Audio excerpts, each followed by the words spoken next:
Hello बच्चे लोग, कैसे हो आप लोग भाई। तो मुझे उम्मीद है तुम लोगों की पढ़ाई बहुत अच्छे से चल रही होगी। मेरा नाम है प्रभात। क्लास 11th केमिस्ट्री में हम लोग चैप्टर पढ़ रहे हैं स्ट्रक्चर ऑफ एटम।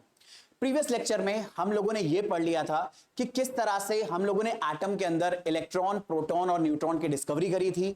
ऐसे पार्टिकल्स जो हमें दिखाई भी नहीं देते हैं, हमने उन्हें डिस्कवर तो करा ही, साथ की उनकी प्रॉपर्टीज को भी डिस्कवर करा कि इलेक्ट्रॉन पे चार्ज कितना होता है, इलेक्ट्रॉन का मास कैसे आता है, प्रोटॉन का मास कैसे हमने डिस्कवर करा।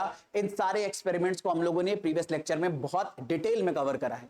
अगर तुम लोगों ने वो प्रीवियस लेक्चर नहीं देखा है तो सबसे पहले तो मैं तुम्हें एडवाइस करूंगा कि उस लेक्चर को जरूर कवर कर लो। यहां आई बटन पर उस चैप्टर की प्लेलिस्ट का लिंक मैं दे दूंगा, आप अपने आप उसे अच्छे से कवर कर लेना। आज के लेक्चर में हम लोग बात करेंगे रदरफोर्ड एटम के मॉडल के बारे में, किस तरह से रदरफोर्ड ने थॉमसन के मॉडल को गलत साबित करा और कौन से ऐसे एक्सपेरिमेंट थे जिनकी हेल्प से रदरफोर्ड ने थॉमसन के मॉडल को गलत साबित करा था और हमें एटम के बारे में और नई बातें बताई थी और न्यूक्लियस की डिस्कवरी कैसे हुई थी, इसके बारे में बात करेंगे। तो सबसे पहले एक बार हम रिकॉल कर लेते हैं दरअसल में कि थॉमसन का एटम का मॉडल क्या था। दरअसल में थॉमसन वो साइंटिस्ट थे जिन्होंने इलेक्ट्रॉन की डिस्कवरी करी थी एटम के अंदर। उन्होंने ही बताया था कि एटम के अंदर इलेक्ट्रॉन्स, बहुत ही छोटे छोटे नेगेटिवली चार्ज पार्टिकल्स प्रेजेंट होते हैं। और जब उन्होंने इलेक्ट्रॉन की डिस्कवरी कर ली थी तो उन्होंने दुनिया को एटम का एक नया मॉडल बताया था जिसे बोलते हैं थॉमसन मॉडल ऑफ एटम। उनके अकॉर्डिंग एटम दरअसल में पूरा का पूरा पॉजिटिव चार्ज का बना होता है और उसके अंदर छोटे छोटे इलेक्ट्रॉन के पार्टिकल्स एम्बेडेड होते हैं, उसके अंदर भरे होते हैं, जिन्हें अगर आप बहुत ज्यादा एनर्जी दो तो उन्हें बाहर निकाला जा सकता है। लेकिन थॉमसन के अकॉर्डिंग पॉजिटिव चार्ज को बाहर नहीं निकाला जा सकता था। इस मॉडल को प्लम पुडिंग मॉडल भी बोलते थे, या जैसे आप वाटरमेलन मॉडल भी बोल सकते हो। जैसे तरबूज के अंदर से आप बीजे उनके सीड्स, उनके बीज बाहर निकाल सकते हो, ऐसे ही आप एटम के अंदर से इलेक्ट्रॉन बाहर निकाल सकते हो। कुछ ऐसा मॉडल प्रपोज करा था जे थॉमसन ने। जे थॉमसन के मॉडल को एक्चुअल में इसकी कह सकते हो ऑथेंटिसिटी को चेक करने के लिए रदरफोर्ड ने एक एक्सपेरिमेंट कंडक्ट करा था जिसे बोलते हैं अल्फा पार्टिकल स्कैटरिंग एक्सपेरिमेंट। ये वो एक्सपेरिमेंट था जिसकी हेल्प से रदरफोर्ड चेक करना चाह रहे थे कि थॉमसन का मॉडल सही है या फिर नहीं। अब इस एक्सपेरिमेंट ने ही जे थॉमसन के मॉडल को गलत साबित करा था और इस एक्सपेरिमेंट की हेल्प से ही रदरफोर्ड ने न्यूक्लियस की डिस्कवरी करी थी। देखो यार, 9th क्लास तक ना आपको ये बात पता चल चुकी होती है कि एटम के सेंटर में ना न्यूक्लियस होता है, उसमें दरअसल में प्रोटॉन्स होते हैं जो पॉजिटिवली चार्ज होते हैं और इलेक्ट्रॉन उसके बाहर रिवॉल्व करते हैं। लेकिन ये बात हमें पता कैसे चली कि दरअसल में जो पॉजिटिव चार्ज है वो न्यूक्लियस के अंदर भरा हुआ है, जबकि थॉमसन तो ये कह रहे थे कि पूरा का पूरा एटम पॉजिटिव चार्ज का बना है। इसके लिए हमें जरूरत पड़ी थी अल्फा पार्टिकल स्कैटरिंग एक्सपेरिमेंट से मिलने वाले रिजल्ट्स की। तो इसीलिए सबसे पहले अल्फा पार्टिकल स्कैटरिंग एक्सपेरिमेंट को हम समझते हैं। यह एक्सपेरिमेंट कुछ इस तरह से हमें दिखाई देता है। यहां पर हमारे पास एक ऐसा सोर्स होता है जिसमें अल्फा पार्टिकल जनरेट करने की कैपेबिलिटी होती है, वो इस डब्बे के अंदर रखा है।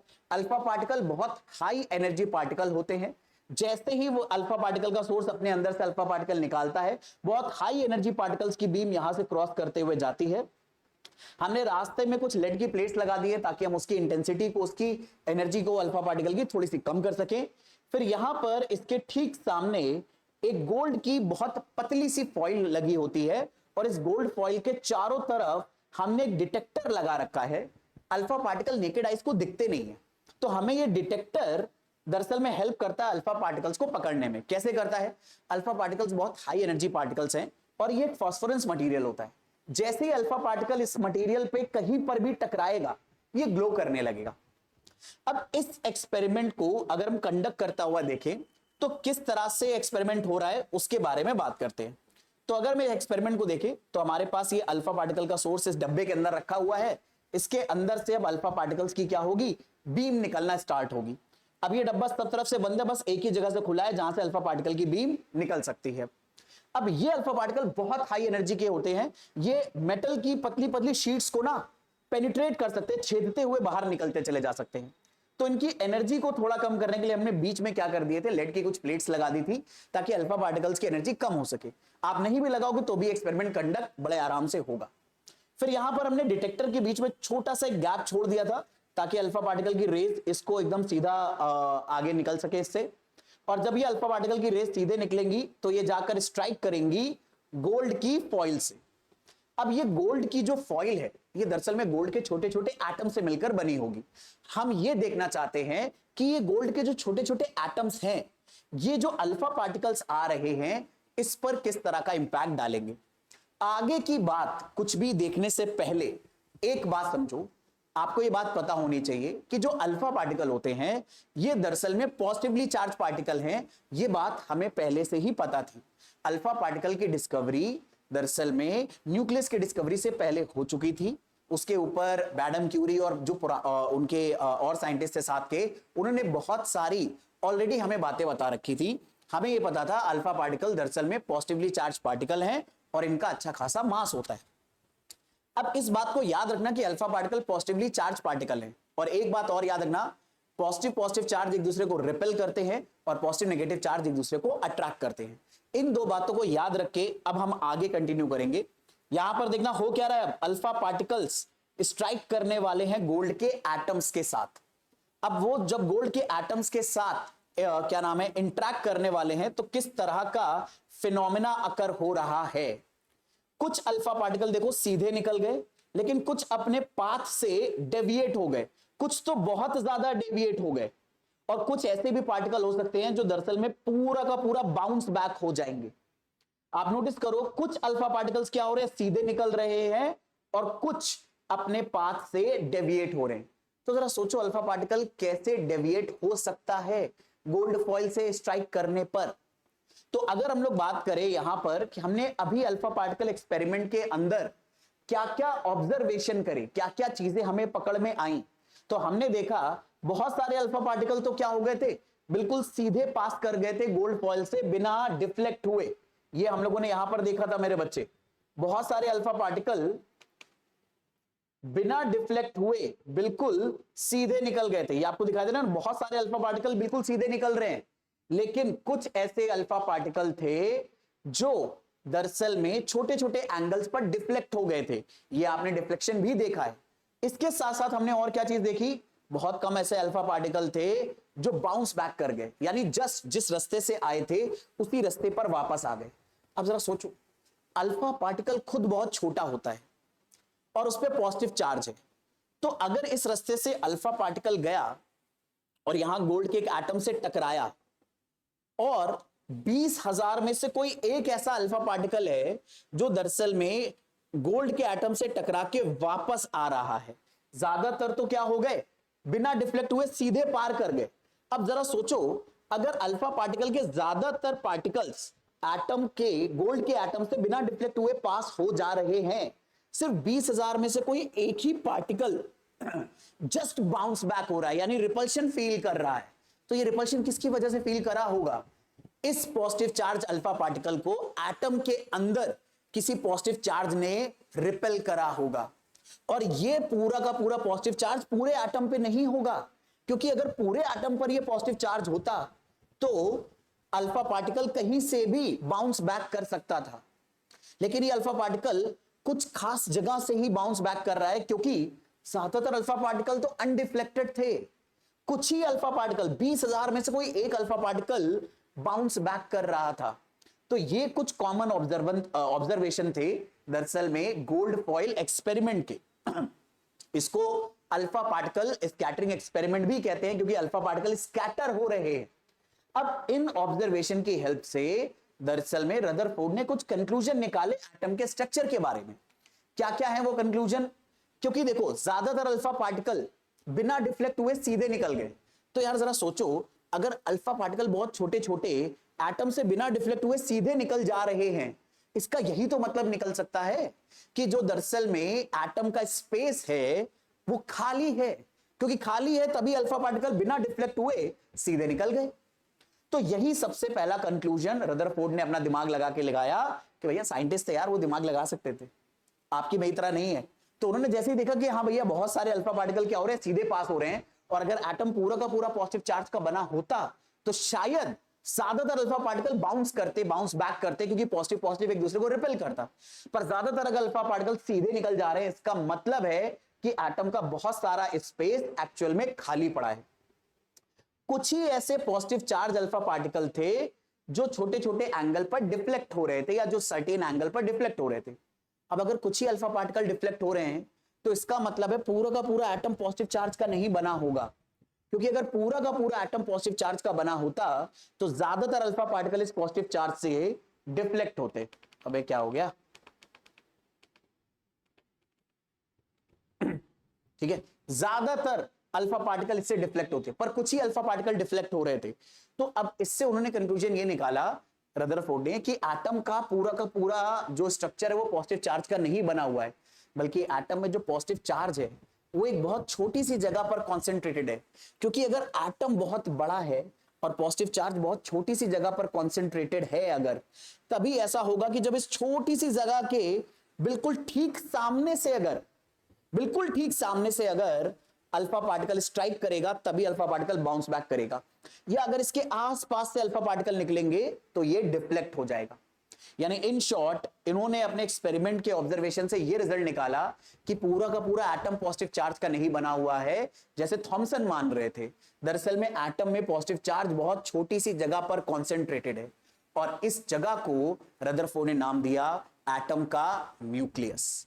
तो इस तरह से न्यूक्लियस की डिस्कवरी हुई और रदरफोर्ड सिर्फ यहां पर रुके नहीं, क्योंकि उनकी मैथ भी बहुत अच्छी थी, उनके साथी और भी साइंटिस्टों ने उनकी हेल्प करी और यहां तक रदरफोर्ड ने आइडेंटिफाई कर लिया कि एटम का साइज और न्यूक्लियस का साइज लगभग किस ऑर्डर का होता है। ठीक है, तो रदरफोर्ड के मॉडल के अकॉर्डिंग जो एटम का पॉजिटिव चार्ज है वो दरअसल में एक बहुत ही छोटी सी जगह पर कॉन्सेंट्रेटेड है और ज्यादातर स्पेस खाली है, इसलिए ज्यादातर अल्फा पार्टिकल पास कर गए। कुछ अल्फा पार्टिकल जो न्यूक्लियस के पास से निकले तो पॉजिटिव रिपल हुआ तो ये थोड़ा सा डिफ्लेक्ट हो गए, कुछ एकदम सामने से जब आए तो वो बाउंस बैक हो गए। ये आप एनिमेशन के अगले हिस्से में देख भी सकते हो। यहां पर कुछ अल्फा पार्टिकल क्या हो रहे होंगे, क्योंकि अगर न्यूक्लियस का सारा पॉजिटिव चार्ज बहुत ही छोटी जगह पर कॉन्सेंट्रेटेड है तो ज्यादातर स्पेस खाली होने की वजह से अल्फा पार्टिकल बिना डिफ्लेक्ट हुए सीधे निकल गए, लेकिन वो अल्फा पार्टिकल जो न्यूक्लियस के बहुत पास से जा रहे थे वो डिफ्लेक्ट हुए और जो बिल्कुल सामने से आ रहे थे वो बाउंस बैक कर गए। अब एनिमेशन में एक छोटी सी गड़बड़ ये है कि आपको ऐसा दिखाया गया एनिमेशन में कि अल्फा पार्टिकल न्यूक्लियस से टकरा रहे हैं, एग्जैक्टली उससे इंपैक्ट कर रहे हैं, बट ऐसा होगा नहीं। पॉजिटिव चार्ज दरअसल में इतना स्ट्रांगली रिपेल करेंगे अल्फा पार्टिकल और प्रोटॉन्स के कि पूरा का पूरा अल्फा पार्टिकल दरअसल में न्यूक्लियस से टकरा ही नहीं पाएगा, उससे पीछे ही बाउंस बैक कर जाएगा। बस ये आपको दिखाने के लिए इस्तेमाल करा गया है। तो मुझे उम्मीद है यहां पर आपको अल्फा पार्टिकल स्कैटरिंग एक्सपेरिमेंट भी समझ में आया होगा और रदरफोर्ड ने कैसे न्यूक्लियस को आइडेंटिफाई करा ये भी समझ में आया होगा, क्योंकि अगर थॉमसन की बात सही होती तो ज्यादातर अल्फा पार्टिकल बाउंस कर सकते थे, लेकिन अगर बहुत कम अल्फा पार्टिकल बाउंस कर रहे हैं तो इसका मतलब है पूरा का पूरा एटम पॉजिटिव चार्ज का नहीं बना है, बल्कि पॉजिटिव चार्ज बहुत छोटी सी जगह पर कॉन्सेंट्रेटेड है। मतलब इसको कहते हैं हिंदी में कहावत होती है, हाथ कंगन को आरसी क्या और पढ़े लिखे को फारसी क्या। मतलब अगर आपको ना पता हो कि अगर हाथ में आपने कुछ पहना है तो उसको देखने के लिए शीशे की जरूरत नहीं है, ऐसे यहां पर आपको साफ साफ एक्सपेरिमेंटल रिजल्ट मिल रहा है कि अल्फा पार्टिकल बहुत ही कम डिफ्लेक्ट हो रहे हैं, कम ही बाउंस बैक हो रहे हैं। तो पूरा का पूरा एटम पॉजिटिव चार्ज का नहीं बना हो सकता, क्योंकि पूरा एटम बना होता तो ज्यादातर अल्फा पार्टिकल बाउंस बैक हो सकते थे। ठीक है, अब अपने ही एक्सपेरिमेंट्स को और ज्यादा एक्सटेंसिवली स्टडी करके रदरफोर्ड ने यह तक बता दिया कि एक एटम का और उसके अंदर न्यूक्लियस का रफली साइज का कंपैरिजन क्या होता है। अब हालांकि हमें वो पूरा डिटेल में पढ़ने की जरूरत नहीं है, अगर आप में से कोई आगे जाकर साइंस बहुत डिटेल में पढ़ता है, ठीक है, जिसको बहुत इंटरेस्ट आता है, बहुत साइंस जाके आगे डिटेल में पढ़ता है, तो उसे इन एक्सपेरिमेंट्स के बारे में और ज्यादा डिटेल में पढ़ने को मिलेगा। और बहुत सारे बच्चे अभी भी इतना ज्यादा इंटरेस्टेड होते हैं पढ़ाई में कि वो डूब जाते हैं, इन सब चीजों को भी कुरेदने लग जाते हैं। पर मैं आपको एक बात बताऊं, देखो इसमें कोई बुराई नहीं है, सबका अपना इंटरेस्ट होता है, लेकिन आप जिस कॉम्पिटिटिव एग्जाम के लिए तैयारी कर रहे हैं उसके लिए कितना पढ़ना चाहिए उसका अपर सीलिंग पता होना भी बहुत ज्यादा जरूरी है। कहां पर हमें थोड़ा सा रुक जाना है। आपकी प्रिपरेशन अगर अभी थोड़ी सी कमजोर चल रही है, कच्ची चल रही है, तो पहले काम की चीजें सारी पढ़ो। अगर बहुत वक्त बचा है तो आप आगे जा सकते हो, लेकिन अभी हमारे काम की चीज यही है बस जानना कि रदरफोर्ड ने एटम का साइज कितना बताया और न्यूक्लियस का साइज कितना बताया। तो रदरफोर्ड के अकॉर्डिंग एटम का साइज लगभग 10⁻⁻10 मीटर के ऑर्डर का होता है, इसे 1 एंगस्ट्रॉम भी बोल सकते हो, और न्यूक्लियस का साइज 10⁻⁻15 मीटर के ऑर्डर का होता है। अगर आप गौर करोगे तो लगभग लगभग, एक मिनट यार पेन कहां गया, अगर आप गौर करोगे तो आपको पता चलेगा कि न्यूक्लियस साइज में सिर्फ 10⁻⁻15 मीटर के रेडियस को बिलोंग करता है, जबकि एटम की लास्ट बाउंड्री अगर मैं लूं तो ये एटम की लास्ट बाउंड्री का रेडियस अगर निकाला जाए न्यूक्लियस के सेंटर से तो ये 10⁻⁻10 मीटर का आता है। और दोनों में अगर डिफरेंस आप देखोगे तो आप देख सकते हो कि रेडियस ऑफ एटम लगभग लगभग 10⁻5 टाइम्स ज्यादा होती है रेडियस ऑफ न्यूक्लियस से। यानी एक तरह से एटम का साइज उसके अंदर न्यूक्लियस के साइज से लगभग लगभग 1 लाख गुना ज्यादा बड़ा है। अब अगर ये चीज आप अपने दिमाग में विजुलाइज नहीं कर पा रहे हो तो ऐसे करो भाई, अभी क्रिकेट का सीजन चल रहा है, वर्ल्ड कप चल रहा है, T20 वर्ल्ड कप अभी इस टाइम चल रहा है, तो आई गेस बहुत सारे ऐसे बच्चे हैं जो क्रिकेट के बहुत ज्यादा फैन होंगे। अगर मैं क्रिकेट के टर्म्स में बात करूं तो जो हम क्रिकेट बॉल देखते हैं अगर उसे न्यूक्लियस माना जाए तो जो क्रिकेट का स्टेडियम होगा पूरा का पूरा आप उसे एटम मान सकते हो। हालांकि ये भी एग्जैक्ट प्रोपोर्शन नहीं है, एटम उससे भी कहीं ज्यादा बड़ा होता है, लेकिन एक रफ आइडिया मैं आपको दे रहा हूं कि अगर आप क्रिकेट की बॉल को न्यूक्लियस मानो तो पूरा स्टेडियम जितना बड़ा है वो एटम का दरअसल में एक्चुअल साइज होगा न्यूक्लियस के कंपैरिजन में, बल्कि उससे भी कहीं ज्यादा। बस मैं रिलेटिव टर्म के लिए आपको ऐसे समझा दे रहा हूं। तो ये आइडिया दिया था रदरफोर्ड ने। बाकी रदरफोर्ड ने ये भी बताया था कि यार दरअसल में जो एटम का न्यूक्लियस होता है उसमें अलग अलग नंबर ऑफ प्रोटॉन होते हैं, जिससे एटॉमिक नंबर आता है। तो एटॉमिक नंबर का इस रेडियस ऑफ न्यूक्लियस से क्या रिलेशन है वो भी आप रदरफोर्ड ने बताया है। पर ये मैं आपको एडवाइस करूंगा क्लास 11th की केमिस्ट्री में अभी इसे पढ़कर अपना मतलब ज्यादा सरदर्द मत करो। क्लास 12th में ये पूरा चैप्टर आप दोबारा पढ़ते हो, वहां पर आराम से आप देख सकते हो। अगर आप पढ़ना चाहो तो फॉर्मूला बड़ा सिंपल सा होता है, आप उस फॉर्मूले को देख सकते हो, लेकिन मैं एडवाइस करूंगा कि अभी मत देखो, आराम से क्लास 12th में फिजिक्स में ये चैप्टर जब दोबारा आता है तो बहुत सारी इसमें और गुत्थियां खुलते हुए आती हैं और चीजें डिटेल में समझते हुए आप आते हो। केमिस्ट्री में तो ये सब चीजें इसलिए बताई जा रही हैं क्योंकि एटम को जानना जरूरी है आगे की केमिस्ट्री को समझने के लिए। तो एटम का जो बेसिक आइडिया है, एटम के स्ट्रक्चर का बेसिक आइडिया, वो सारी चीजें आपको बताई जाती हैं। उस सारी चीजों को अभी आपको पकड़कर चलने की जरूरत है। अब अगर आगे बात करें मेरे बच्चे यहां पर हम लोग, ठीक है, तो रदरफोर्ड ने ये सारी बातें हमें एटम के बारे में बता दी। यानी एटम के अंदर न्यूक्लियस होता है और उसके अंदर पॉजिटिव चार्ज होता है, ये रदरफोर्ड ने हमें ढूंढकर बता दिया। अच्छा, रदरफोर्ड के टाइम तक न्यूट्रॉन की डिस्कवरी नहीं हुई थी, वो तो बहुत बाद में हुई थी, ठीक है। तो रदरफोर्ड ने जब एटम के अंदर न्यूक्लियस की डिस्कवरी कर दी तो उन्हें समझ में आ गया थॉमसन का एटम का मॉडल गड़बड़ है। तो उन्होंने थॉमसन के एटम के मॉडल को सुधार कर एक नया मॉडल प्रपोज करा और हम उसे जानते हैं रदरफोर्ड मॉडल ऑफ एटम के नाम से। अब रदरफोर्ड मॉडल ऑफ एटम बड़ा सिंपल सा मॉडल है। रदरफोर्ड ने बात बताई कि एटम का सारा पॉजिटिव चार्ज दरअसल में प्रोटॉन्स के फॉर्म में न्यूक्लियस के अंदर कॉन्सेंट्रेटेड है और इलेक्ट्रॉन्स उसके अराउंड सर्कुलर ऑर्बिट में रिवॉल्व करते हैं, कुछ वैसे ही जैसे प्लैनेट्स सन के अराउंड रिवॉल्व करते हैं। सन एक तरह से मान लो न्यूक्लियस है और जो प्लैनेट्स है वो इलेक्ट्रॉन्स है। बिल्कुल ऐसे ही सारा का सारा पॉजिटिव चार्ज न्यूक्लियस में कॉन्सेंट्रेटेड है और प्लैनेट्स की तरह इलेक्ट्रॉन सर्कुलर ऑर्बिट में रिवॉल्व करते रहते हैं, ऐसा मानना था रदरफोर्ड का। लेकिन अगर आप जरा सा दिमाग लगाओगे तो आपको पता चलेगा कि इस मॉडल में कुछ कमियां हैं। जैसे अगर ये बहुत सारा पॉजिटिव चार्ज इस छोटी सी जगह पर कॉन्सेंट्रेटेड है तो ये पॉजिटिव चार्ज तो एक दूसरे को रिपेल करेगा, और अगर ये पॉजिटिव चार्ज एक दूसरे को रिपेल करेगा तो इस रिपल्शन, ह्यूज रिपल्शन की वजह से ये तो न्यूक्लियस फट जाएगा, और अगर न्यूक्लियस ही टूट टाट गया तो एटम डिस्ट्रॉय हो जाएगा। और आप और मैं भाई साहब एटम्स के बने हैं यार, तो अगर न्यूक्लियस इतनी जल्दी टूट टाट रहा होता तो आप और मैं भी बैठे बैठे टूट टाट रहे होते, तो ऐसा तो हो नहीं रहा है। तो ये बात तो रदरफोर्ड को भी समझ में आ रही थी कि कहीं तो अभी कुछ ऐसी चीजें हैं जो हमें पता नहीं है।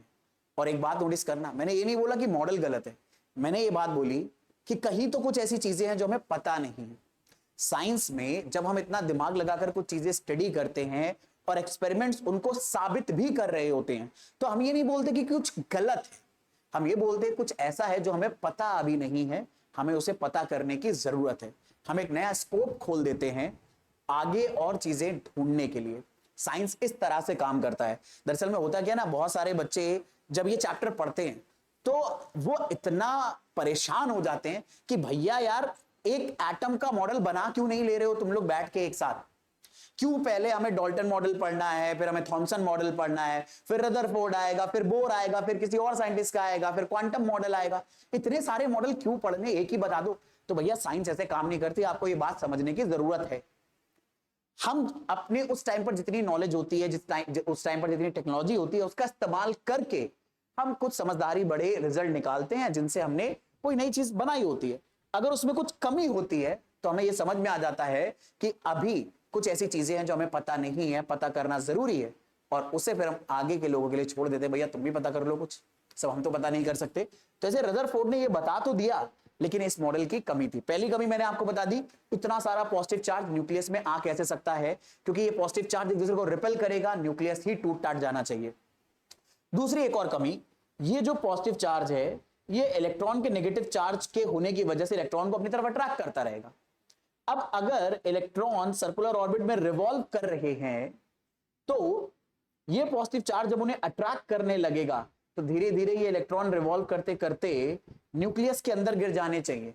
और अगर इलेक्ट्रॉन न्यूक्लियस के अंदर गिर गए तो एटम की आइडेंटिटी है वही डिस्ट्रॉय हो गई, एटम ही खत्म हो गया। भैया रदरफोर्ड के अकॉर्डिंग इलेक्ट्रॉन बाहर ऑर्बिट में होने चाहिए और सेंटर में न्यूक्लियस के अंदर प्रोटॉन। पर अगर इलेक्ट्रॉन अल्टीमेटली आकर गिर ही गए इसके अंदर तो भाई हमारे पास इलेक्ट्रॉन मतलब एटम ही खत्म हो जाएगा। और एक और बात, इलेक्ट्रॉन अगर लगातार रिवॉल्व करेंगे सर्कुलर ऑर्बिट में तो आप एक बात जान लो, कोई भी चीज अगर सर्किल में गोल गोल चक्कर मार रही है तो वो हमेशा एक्सेलरेटेड मोशन में, उसमें एक्सेलरेशन हो ही रहा है। ये एक्सेलरेशन भले चाहे वेलोसिटी को घटाए बढ़ाए ना, लेकिन उसकी डायरेक्शन को चेंज करेगा। और साइंस का एक बड़ा सिंपल सा रूल होता है, कोई भी चार्ज पार्टिकल अगर एक्सेलरेट हो रहा है तो वो एनर्जी लूज करेगा। तो अगर इलेक्ट्रॉन यहां पर सर्कुलर ऑर्बिट में गोल गोल घूम रहे हैं तो वो एक्सेलरेट हो रहे हैं, और अगर एक्सेलरेट हो रहे हैं तो लगातार ये एनर्जी लूज करते जाएंगे। और अगर एनर्जी लूज करते जाएंगे तो न्यूक्लियस इसे अपनी तरफ और स्ट्रांगली अट्रैक्ट करता चला जाएगा, और अट्रैक्ट करता चला जाएगा तो इलेक्ट्रॉन गोल गोल घूमकर अल्टीमेटली न्यूक्लियस के अंदर गिर जाएंगे, एटम खत्म हो जाएगा।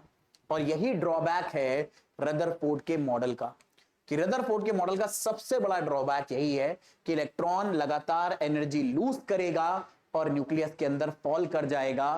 क्योंकि जब सर्कुलर मोशन में इलेक्ट्रॉन घूमता है तो वो मोशन एक्सेलरेटेड मोशन माना जाता है, और ये बात साइंस में हमें पहले से पता है। जैसे जैसे आप फिजिक्स और आगे डिटेल में पढ़ोगे आपको पता चलेगा, कोई भी चार्ज पार्टिकल अगर एक्सेलरेटेड मोशन कर रहा है तो वो लगातार एनर्जी लूज करता जाता है।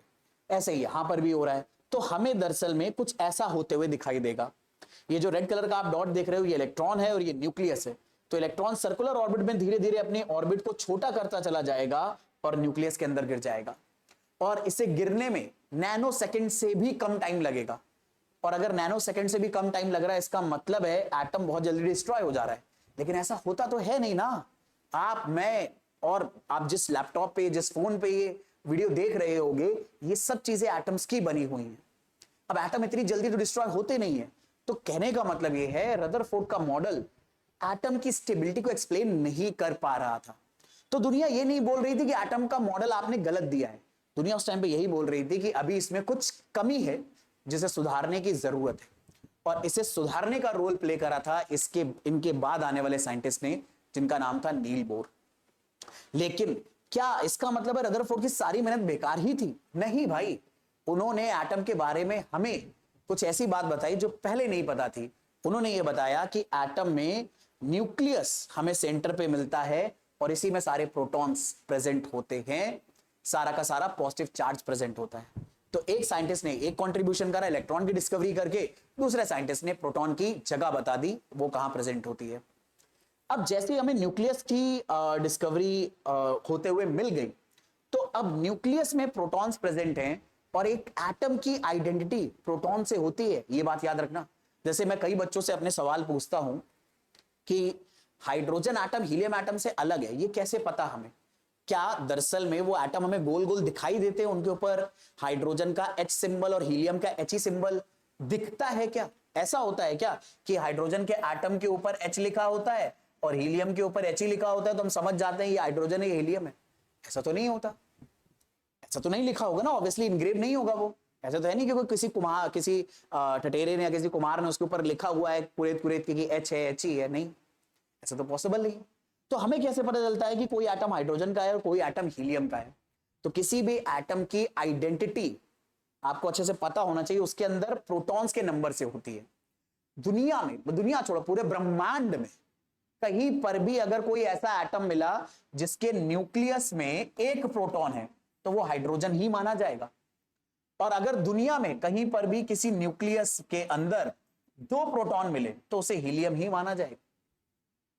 तो प्रोटॉन्स का नंबर दरअसल में एटम्स की आइडेंटिटी को डिफाइन करता है। और जब हमें प्रोटॉन्स पता चल गए न्यूक्लियस के अंदर होते हैं और उससे एटम की आइडेंटिटी डिफाइन होती है, तो हम एटम्स को और एलिमेंट्स को अलग अलग क्लासेस में क्लासिफाई करने लगे। तो आगे नील बोर के मॉडल को पढ़ने से पहले इन सारे क्लासिफिकेशन को पढ़ लेते हैं, क्योंकि ये सब चीजें हमारे लिए बहुत ज्यादा जरूरी थी। और इन क्लासिफिकेशंस को, मतलब आइसोटोप, आइसोबार्स की मैं बात कर रहा हूं, इन क्लासिफिकेशंस को पढ़ने के लिए हमें एक बार रफली आइडिया होना चाहिए एटॉमिक नंबर और मास नंबर का, ये क्या चीजें होती हैं। तो कहानी बड़ी सिंपल है। कई बार आप इस तरह का सिंबल केमिस्ट्री में आप लिखा हुआ देखोगे अपनी टेक्स्ट बुक्स के अंदर भी, नोटबुक्स के अंदर भी, ठीक है। अब इस सिंबल में आपको यहां पर बीच में जो अल्फाबेट्स लिखे हैं ये बताते हैं कौन से एलिमेंट के बारे में बात हो रही है। He का मतलब है हीलियम के बारे में बात हो रही है। और ये जो 2 नंबर लिखे हैं इनमें से एक नंबर एटॉमिक नंबर होता है और दूसरा मास नंबर होता है। जो कम नंबर यहां पे लिखा होगा वो एटॉमिक नंबर होगा और जो ज्यादा लिखा होगा वो मास नंबर होगा। तो ये जो 2 लिखा है ये दरअसल में हीलियम का एटॉमिक नंबर है और जो 4 है वो मास नंबर है। अब ये जो एटॉमिक नंबर होता है ये दरअसल में हमेशा नंबर ऑफ प्रोटॉन्स के बराबर होता है। यानी ये सिंबल आपको ये बता रहा है कि हीलियम के अंदर भाई साहब 2 प्रोटॉन है। और ये जो मास नंबर होता है न्यूक्लियस के अंदर, क्योंकि प्रोटॉन भी होते हैं और न्यूट्रॉन भी होते हैं, जब न्यूट्रॉन की डिस्कवरी हुई तो हमें पता चला वो भी न्यूक्लियस के अंदर ही होता है। तो मास नंबर दरअसल में प्रोटॉन्स के नंबर और न्यूट्रॉन्स के नंबर का सम आता है टोटल। तो ये दोनों बातें याद रखना कि atomic number number of protons के बराबर होता है और मास नंबर जो यहां पे लिखा है ये नंबर ऑफ प्रोटॉन्स और नंबर ऑफ न्यूट्रॉन के सम के बराबर होता है। तो यहां पर अगर मैं पूछूं कि भाई ये तो मास नंबर है और ये नंबर ऑफ प्रोटॉन्स है, तो बताओ हीलियम के अंदर कितने न्यूट्रॉन्स हैं? तो कैसे आप निकालोगे? भाई मास नंबर है 4, नंबर ऑफ प्रोटॉन्स है 2 और हमें नंबर ऑफ न्यूट्रॉन्स निकालने हैं। तो 2 को इधर भेजा, नंबर ऑफ न्यूट्रॉन्स निकला है बड़े आराम से। कितने निकला है? 2 निकला है। इन शॉर्ट मास नंबर में से एटॉमिक नंबर को माइनस करोगे तो सीधे क्या निकल आएंगे? Number of neutrons. तो कभी भी अगर आपको नंबर ऑफ न्यूट्रॉन्स निकालने हैं तो नंबर ऑफ न्यूट्रॉन्स निकालने के लिए बड़ा सिंपल सा फॉर्मूला आप क्या चलाओगे? Mass number minus atomic number. ये फॉर्मूले, अच्छा देखो, फॉर्मूले जितने ज्यादा याद होंगे उतना आपका वक्त बचेगा, उतनी जल्दी जल्दी आप प्रॉब्लम सॉल्व कर पाओगे। तो मेरी एडवाइस तो हर बच्चे को ये रहती है यार, जितने ज्यादा फॉर्मूले आप याद कर सकते हो उतने ज्यादा फॉर्मूले आप याद करो, आपके लिए बहुत बेनिफिशियबल रहेगा। अब इन्हीं मास नंबर और एटॉमिक नंबर के बेसिस पर हम एलिमेंट्स को क्लासिफाई कर सकते हैं आइसोटोप्स में। देखो फिजिक्स में, केमिस्ट्री में कभी भी आइसो वर्ड आपको सुनाई दे तो इसका मतलब होता है सेम, और यहां पे टोप का मतलब होता है पोजीशन। तो बेसिकली में आइसोटोप का मतलब है ऐसे एटम्स जिनकी पीरियोडिक टेबल में सेम पोजीशन है। अब पीरियोडिक टेबल कुछ लोगों ने सकता पढ़ा हो, कुछ लोगों ने ना पढ़ा हो, पर कोई बात नहीं। पीरियोडिक टेबल दरअसल में एटॉमिक नंबर के बेसिस पर बनी है, जो लेटेस्ट पीरियोडिक टेबल हम पढ़ते हैं। तो अगर पीरियोडिक टेबल एटॉमिक नंबर की बेसिस पर बनी है और आइसोटोप्स बोल रहे हैं कि इन ऐसे एटम्स पकड़ो जिनकी पोजीशन सेम है, तो यानी बेसिकली में अगर हमें सेम पोजीशन पर पीरियोडिक टेबल में कोई एटम चाहिए तो उसका प्रोटॉन का नंबर सेम होना चाहिए। तो यहीं से आइसोटोप की डेफिनेशन बन जाती है कि सिंपल सी भाषा में अगर बोला जाए तो आइसोटोप जिसका मतलब होता है सेम पोजीशन पर मिलने वाले एलिमेंट्स जो आपको पीरियोडिक टेबल में मिलेंगे सेम जगह पर। तो उनके लिए क्या जरूरी है? उनके लिए जरूरी है कि आइसोटोप्स में नंबर ऑफ प्रोटॉन्स, या जिन्हें आप बोल सकते हो एटॉमिक नंबर, वो सेम देखने को मिलेंगे। और अगर नंबर ऑफ प्रोटॉन्स सेम है तो मैंने एक बड़ी इंपॉर्टेंट बात बोली थी, प्रोटॉन्स ही दरअसल में एटम की आइडेंटिटी होते हैं। तो नंबर ऑफ प्रोटॉन्स अगर सेम होंगे तो वो एटम भी सेम टाइप के ही होंगे, सेम एलिमेंट को ही बिलोंग करेंगे। तो इसीलिए आइसोटोप्स के बारे में एक बात हमेशा याद रख सकते हो आप कि ये सेम एलिमेंट के ही अलग अलग टाइप के एटम्स होते हैं। पर यार बड़ी अजीब बात है, सेम एलिमेंट के अलग अलग एटम कैसे हो सकते हैं? तो बिल्कुल हो सकते हैं।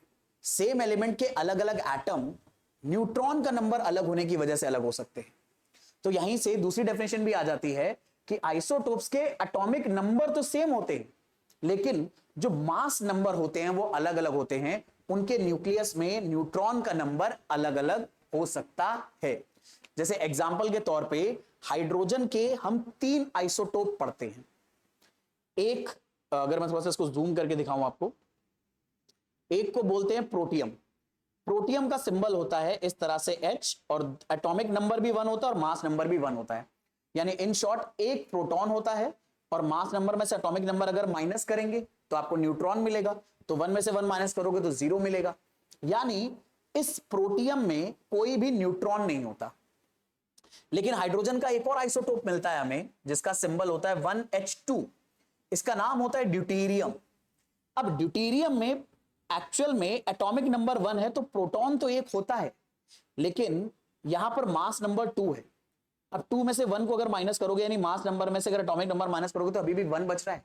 ये क्या चीज हो गई? ये हो गई तुम्हारा नंबर ऑफ न्यूट्रॉन।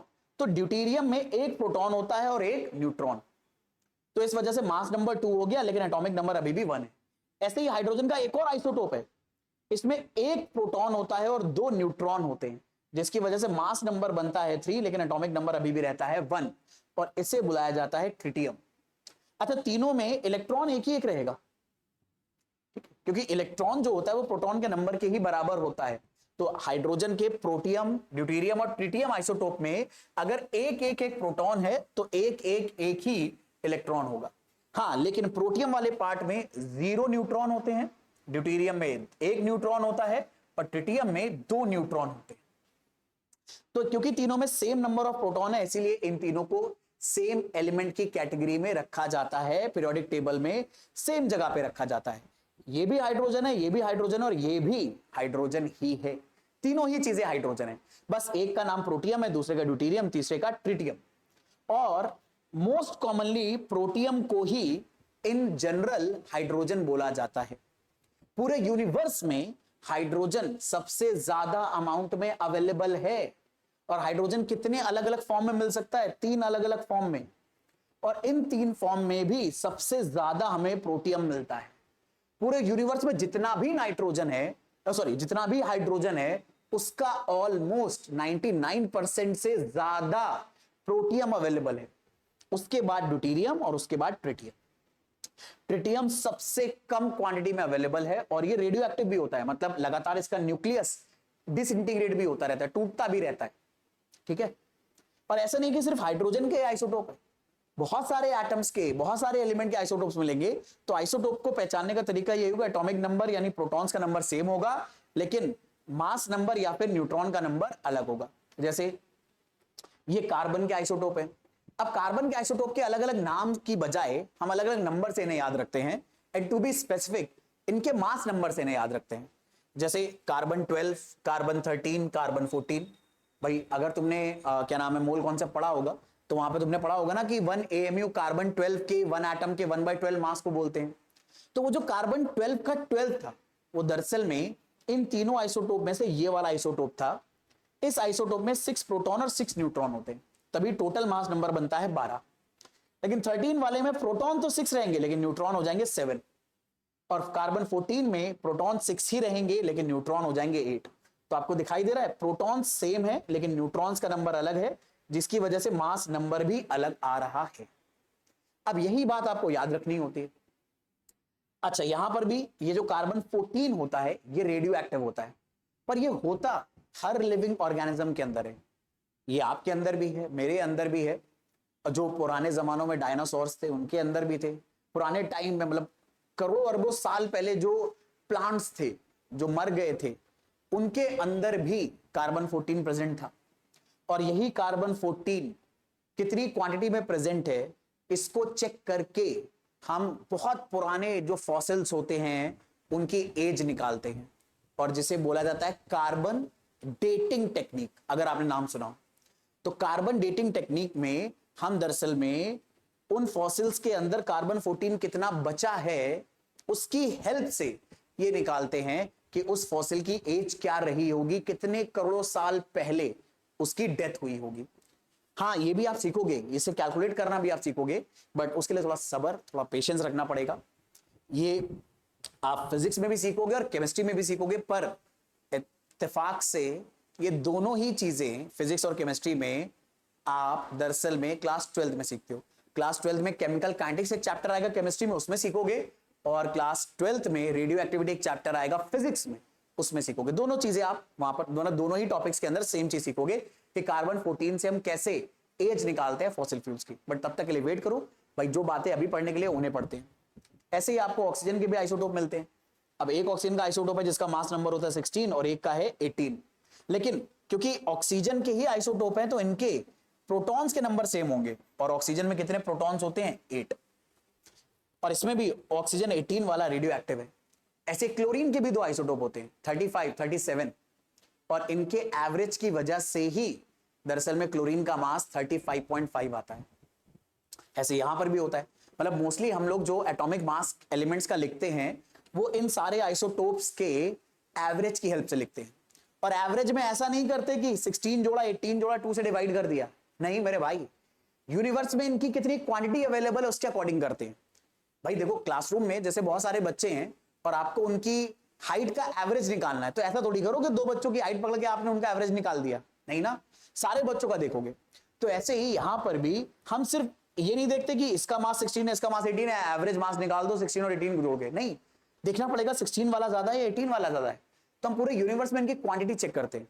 मान लो अगर ऑक्सीजन के 16 वाले आइसोटोप 99% है और ये सिर्फ 1% है, तो 99 को 16 से मल्टीप्लाई करोगे, 1 को 18 से मल्टीप्लाई करोगे, सम करोगे और 100 से डिवाइड करोगे, तब जाकर आपको एवरेज मास मिलेगा।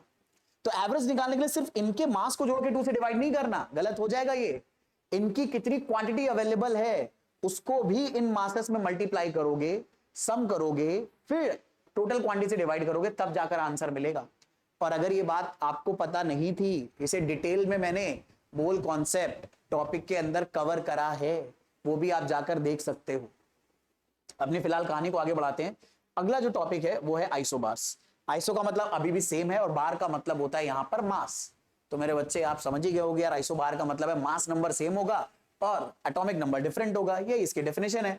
आइसोबार्स में पहली बात तो अगर एटॉमिक नंबर डिफरेंट है तो ये अलग अलग एलिमेंट्स को बिलोंग करेंगे, लेकिन इनके मास नंबर सेम होंगे और प्रोटॉन्स के नंबर अलग अलग होंगे। जैसे यहां पर देखो 3 अलग अलग एग्जाम्पल लिखे हैं, जूम हो जा भाई। एक है ऑर्गन, एक है पोटेशियम और एक है कैल्शियम। तीनों का मास नंबर 40 है, लेकिन आर्गन का एटॉमिक नंबर 18 है, पोटेशियम का 19 है और कैल्शियम का 20 है। तो नंबर ऑफ प्रोटॉन्स अलग अलग हैं, एटॉमिक नंबर अलग अलग है, लेकिन मास नंबर सेम है। अच्छा, मास नंबर सेम होने का कई बार बच्चे गलती से ये कंक्लूजन निकाल लेते हैं कि न्यूट्रॉन सेम है। अरे नहीं मेरे भाई, वो ऐसा सोचते हैं कि अच्छा आइसोटोप में प्रोटॉन सेम थे तो इसमें न्यूट्रॉन सेम है। अरे भाई कहां बुद्धि लगा रहे हो यार, यही चीज तो नहीं करनी है। यहां न्यूट्रॉन सेम नहीं होंगे, बल्कि प्रोटॉन और न्यूट्रॉन का सम सेम आएगा। ठीक है, तो प्रोटॉन और न्यूट्रॉन का सम सेम आएगा। न्यूट्रॉन अलग अलग हो सकते हैं, यहां 22 है, यहां 21 है, यहां 20 है, इनका सम सेम आएगा, क्योंकि मास नंबर प्रोटॉन और न्यूट्रॉन के नंबर के सम से बनता है। तो ये कहानी होती है आइसोबार्स की। फिर हमें मिलते हैं आइसोटोन्स। अब आइसोटोन्स में क्या होता है, आइसोटोन्स ऐसी एटॉमिक स्पीशीज होते हैं जिनमें सेम नंबर ऑफ न्यूट्रॉन होते हैं। आइसोटोन में सेम नंबर ऑफ न्यूट्रॉन होते हैं, आइसोबार में नहीं। जैसे एग्जांपल के तौर पे हमने ऑक्सीजन का 16 वाला आइसोटोप लिया, इसमें प्रोटॉन 8 है और न्यूट्रॉन 8 है। कैसे निकाला, मास नंबर में से एटॉमिक नंबर को माइनस करो, न्यूट्रॉन आ जाएंगे। नाइट्रोजन का हम जो 14 वाला आइसोटोप होता है, मतलब आपने पढ़ा है ना नाइट्रोजन का मास 14 होता है, वो 14 वाला आइसोटोप हम नहीं ले रहे, हम ले रहे हैं 15 वाला आइसोटोप, क्योंकि सेम नंबर ऑफ न्यूट्रॉन लाने के लिए 15 वाला ही काम आएगा। तो हमने नाइट्रोजन का वो आइसोटोप लिया जिसका मास है 15, तो 15 में से 7 माइनस करा, न्यूट्रॉन हो गए 8 और प्रोटॉन हो गए 7। ऐसे ही कार्बन का हमने वो वाला आइसोटोप लिया जिसका एटॉमिक नंबर 6 है, लेकिन एटॉमिक मास 14 है। भाई मोस्ट कॉमन कार्बन कौन सा मिलता है, 12 वाला, लेकिन उसको यहां पर यूज नहीं कर रहे हम। आइसोटोन को चेक करने के लिए, उसका एग्जांपल देने के लिए हम 14 वाला ले रहे हैं। ये बात जरा गौर करिए।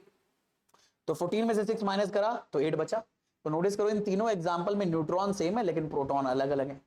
लेकिन इन्हें चूज करने के लिए हमें इन एलिमेंट्स के जरूरी नहीं सारे कॉमन वाले आइसोटोप लेने हो, हम डिफरेंट डिफरेंट आइसोटोप्स भी एडजस्ट कर सकते हैं। बस रूल ये है कि न्यूट्रॉन का नंबर सेम आए और प्रोटॉन का नंबर अलग आना चाहिए, तो इन्हें आइसोटोन्स की कैटेगरी में रख दिया जाएगा। फिर हमें मिलते हैं आइसोडाइफर्स। आइसोडाइफर्स में दरअसल में ये ऐसे एटम्स होते हैं जिनमें डिफरेंट नंबर ऑफ प्रोटॉन होंगे, न्यूट्रॉन होंगे, मतलब प्रोटॉन भी अलग होंगे, न्यूट्रॉन भी अलग होंगे, लेकिन जब आप इनका डिफरेंस निकालोगे यानी न्यूट्रॉन माइनस प्रोटॉन करोगे तो ये सेम आएगा। जैसे यहां पे देखो थोरियम और यूरेनियम, थोरियम का एटॉमिक नंबर 19 है, यूरेनियम का 92 है, थोरियम का मास नंबर 234 है, यूरेनियम का 238 है। तो अगर मैं यहां पर प्रोटॉन लिखूं तो 90 आएंगे, न्यूट्रॉन 234 में से 90 माइनस करो 144 आ गया। लेकिन अगर मैं दोनों को माइनस करूं, न्यूट्रॉन माइनस प्रोटॉन, वो 54 आ रहा है। ऐसे यूरेनियम के अगर मैं लिखता हूं तो प्रोटॉन 92 है, न्यूट्रॉन 146 है, 238 में से 92 माइनस करो 146 आएगा। तो ना तो प्रोटॉन सेम आ रहे हैं ना न्यूट्रॉन सेम आ रहे हैं, लेकिन इंटरेस्टिंगली क्या सेम आ रहा है, इनका डिफरेंस, कि ये यहां पर भी न्यूट्रॉन माइनस प्रोटॉन 54 आ रहा है, यहां पर भी न्यूट्रॉन माइनस प्रोटॉन 54 ही आ रहा है। तो आइसोडाइफर्स में प्रोटॉन और न्यूट्रॉन का जो डिफरेंस आता है, डिफरेंस का मतलब हमेशा बड़ी में से छोटी क्वांटिटी माइनस करना, तो जो डिफरेंस आता है वो यहां पर सेम हमें देखने को मिलता है। तो एक्चुअल में एटॉमिक नंबर और मास नंबर के बेसिस पर, यानी प्रोटॉन्स और न्यूट्रॉन के बेसिस पर हम लोग एलिमेंट्स को 4 अलग अलग पोर्शन में कैटेगराइज कर सकते हैं: isotopes, isobars, isotones and isodiaphers. Isotope में प्रोटॉन सेम होंगे, न्यूट्रॉन अलग होंगे। आइसोबार्स में मास नंबर सेम होगा, प्रोटॉन और न्यूट्रॉन दोनों ही डिफरेंट हो सकते हैं। आइसोटोन में न्यूट्रॉन सेम होंगे और आइसोडाइफर्स में न्यूट्रॉन और प्रोटॉन का डिफरेंस सेम होगा। तो इस तरह से रदरफोर्ड ने जब न्यूक्लियस की डिस्कवरी करी, प्रोटॉन का आइडिया बताया, तो हम एलिमेंट्स को अलग अलग कैटेगरीज के अंदर आसपास रख पाए, उन्हें अलग अलग कैटेगराइज कर पाए। तो मुझे उम्मीद है यहां तक सारी चीजें आपको बहुत अच्छे से समझ में आई होंगी।